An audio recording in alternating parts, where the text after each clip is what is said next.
बोलो चंद्रदेव भगवान की जय, बोलिए विष्णु भगवान की जय। इत श्री शरद पूर्णिमा व्रत कथा। शरद पूर्णिमा व्रत की विधि। यह कथा क्वाण मास की पूर्णमासी शरद पूर्णिमा के नाम से प्रचलित है। दिन स्त्रियों को दैनिक क्रिया से निवृत्त होकर उपास करना चाहिए एवं लक्ष्मी नारायण भगवान में के मंदिर में जाकर पूजा करके कथा सुननी चाहिए। इस व्रत को करने से मन की इच्छाएं पूर्ण होती हैं एवं रोग रहित धन, पुत्र, विद्या एवं मनोवांछित फलों की प्राप्ति होती है।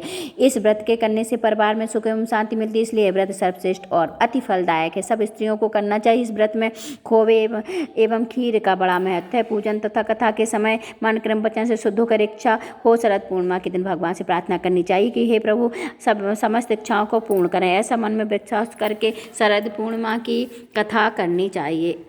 अच्छी शरद पूर्णिमा व्रत कथा। खीर वाली कथा। एक बार नारद जी पृथ्वी पर घूमते हुए पृथ्वी पर मनुष्यों को नाना प्रकार की व्याधियों में जकड़ा हुआ देखकर अत्यंत दुखी हुए और विचार करने लगे कि इस पीड़ित मानवता को किस प्रकार दुखों से मुक्ति दिलानी चाहिए। जब हर तरह से विचार करने पर उन्हें कोई युक्ति नहीं सूझी तो भगवान नारायण हरि का ध्यान करते हुए वैसे नारायण नारायण का घोष करते हुए क्षीर सागर की ओर प्रस्थान किया। वहां पहुंचकर क्या देखते हैं, भगवान श्री हरि शेष सैया पर बैठे हुए मंद मंद मुस्कुरा रहे हैं तथा लक्ष्मी जी उनके पांव दबा रही है। देख नारद जी ने तुरंत साष्टांग प्रणाम किया और स्तुति करने लगे। हे नारायण, आप हर समय अपने भक्तों की रक्षा का पालन करते हैं। आपकी कृपा बिना पत्ता भी नहीं हिल सकता। आप ही जगत में उत्पत्ति एवं प्रलय के मूल कारक हैं। आप हर प्रकार से समर्थ हैं। यह सुनकर भगवान श्री हरि ने मुस्कुराते हुए कहा, हे देवर्षि, आज बहुत दिनों बाद दर्शन हुए। कहिए सब कुशल तो है? पृथ्वी का चक्कर लगाते ही रहते हैं। ये वहाँ के कुछ हाल सुनाइए। वहाँ पर लोग किस प्रकार से अपना समय व्यतीत करें। इतना सुनकर नारद जी बोले, हे माधव, हे जनार्दन, हे श्री हरि, हे स्वामी, मृत्युलोक में मानव बहुत दुखी हैं और कष्टों को भोग रहे हैं। उनके कष्टों को देखकर मेरी आत्मा रो रही है। हे प्रभु, ऐसा कोई सरल उपाय बताइए जिसके करने से मनुष्य दुखों से छूट सके और उसकी मनोकामना पूर्ण हो सके। देवर्षि नारद जी के इस पवित्र वचनों को सुनकर भगवान श्री हरि बोले, नारद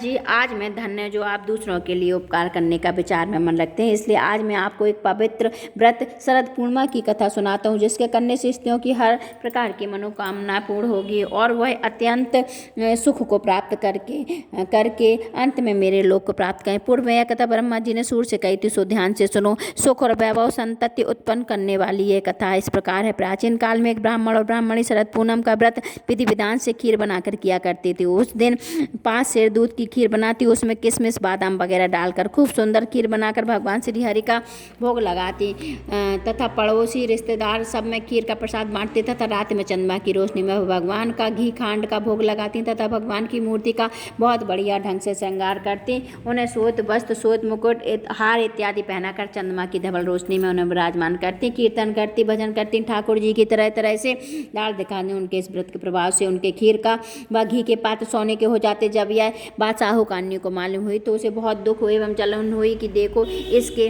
बर्तन सोने के हो जाते हैं। वह रात में साहूकार से बोली कि ब्राह्मणी के यहाँ सोने के बर्तन है, सो चुरा लिए जान चाहे। साहूकार ने पीतल के बर्तन रखवा कर सोने के बर्तन चुरा लिए तो ब्राह्मणी को सुबह मालूम हुआ कि साहूकारनी ने मेरे सोने के बर्तन चुरा लिए हैं। तो उसने कहा कि हे शरद पूर्णिमा माता, अगर मैंने तेरा व्रत मन से किया हो तो मेरे बर्तन सोने के हो जाता तो साहूकारनी के सब बर्तन मिट्टी के बन जाए। उसके कहने के साथ ही ऐसा हुआ। साहूकारनी के घर पीतल के सब बर्तन मिट्टी के हो गए। अब तो साहूकारनी बहुत दुखी और रोते हुए ब्राह्मणी के शरण में पहुंची और जाकर ब्राह्मणी से पैर पकड़ ली और कहा कि फिर साहूकारनी ने पूछा, आप कौन सा व्रत करती हैं जिसके प्रभाव से सब बर्तन सोने के हो जाते? तब ब्राह्मणी बोली, मैं शरद पूर्णिमा का व्रत करती हूँ, यह सब उसी का प्रभाव है। साहूकारनी बोली, यह व्रत किस प्रकार किया जाता है तथा इसका नियम क्या है, इसका स्पष्ट उल्लेख करो। तब ब्राह्मणी बोली, सब तरह से सफाई करें, श्वेत वस्त्र धारण करें, ठाकुर जी के भजन में पूजन में मन लगावें, 1 सेर दूध की खीर बनाएं, उसे ठाकुर जी का भोग लगाकर 4 हिस्सों में बांट दें। 1 हिस्सा ब्राह्मण को दें,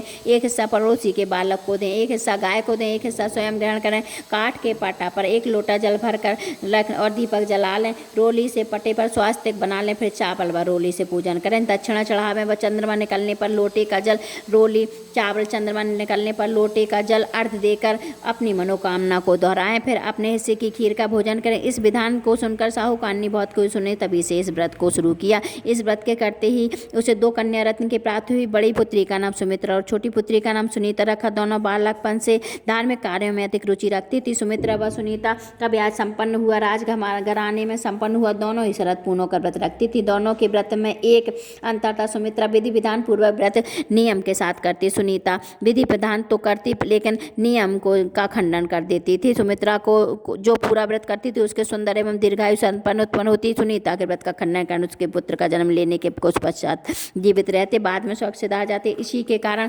सुनीता दुखी रहती। एक दिन सुनीता ने पंडित को बुलाकर कहा, मेरी संतान जन्म लेने के कुछ समय बाद जीवित रहने के पश्चात मृत्यु को प्राप्त हो जाती हैं, अतः उपाय बताकर हमारे दुखों का खंडन करें। इस पर पंडित जी ने कहा, ऐसा इसलिए होता है क्योंकि तुम व्रत शरद पूर्णिमा का व्रत अधूरा करती हो, तुम्हारी संतान है मृत को, अतः तुम अपनी बड़ी बहन सुमित्रा को घर बुलाकर लाओ, उनके स्पर्श से तुम्हारी संतान अवश्य जीवित होगी, क्योंकि शरद पूर्णिमा का व्रत पूर्ण भक्तिभाव से करती। इतना कहकर पंडित रूपी भगवान चले गए और पीछे सुनीता पुत्र वियोग के कारण यह बात भूल गई। हर वर्ष की तरह शरद पूर्णिमा की आई। सुनीता ने विधिपूर्वक व्रत किया, लेकिन व्रत में कुछ कमी होने के कारण उसका जो पुत्र था वह मृत्यु लोक को प्राप्त हो गया। उसने अपने मृत पुत्र को पटे पर सुला दिया, जिस पर शरद पूर्णिमा का पूजन किया था। लेकिन ईश्वर की गतिविधि कौन जानता था कि उसकी बड़ी बहन सुमित्रा अचानक उसके घर आ गई। सुमित्रा ने के लहंगे का छोर मृत पुत्र को स्पर्श हो गया। स्पर्श होते ही पुत्र जीवित होते हुए सुमित्रा बोली, अगर मैं देखे बिना इस पटे पर बैठ जाती तो तुम्हारा पुत्र मर जाता। इस पर उसकी छोटी बहन सुनीता बोली, यह तो पहले ही मर गया था, किंतु तुम्हारे व्रत के प्रभाव से जीवित हो रहा। अपनी छोटी बहन की बात सुनकर उसने अपनी बड़ी बहन सुमित्रा पर सुनी। उसे प्रथम बार शरद पूर्णिमा के व्रत की शक्ति का अनुभव हुआ। इसके बाद दोनों बहनें शरद पूर्णिमा का व्रत भक्ति भाव से करने लगी। वह सगे संबंधियों, पास पड़ोसियों को व्रत विधि बताने लगी। इसी व्रत से लोगों की मनोकामना पूर्ण होने लगी। वह लोगों की श्रद्धा भगवान के प्रति बढ़ने लगी। जैसे आपने सुनीता की इच्छा पूर्ण की, वैसे सभी की इच्छा पूर्ण करें। जय लक्ष्मी देव महाराज, जय चंद्र देव महाराज। बोलिए शरद पूर्णिमा भगवान।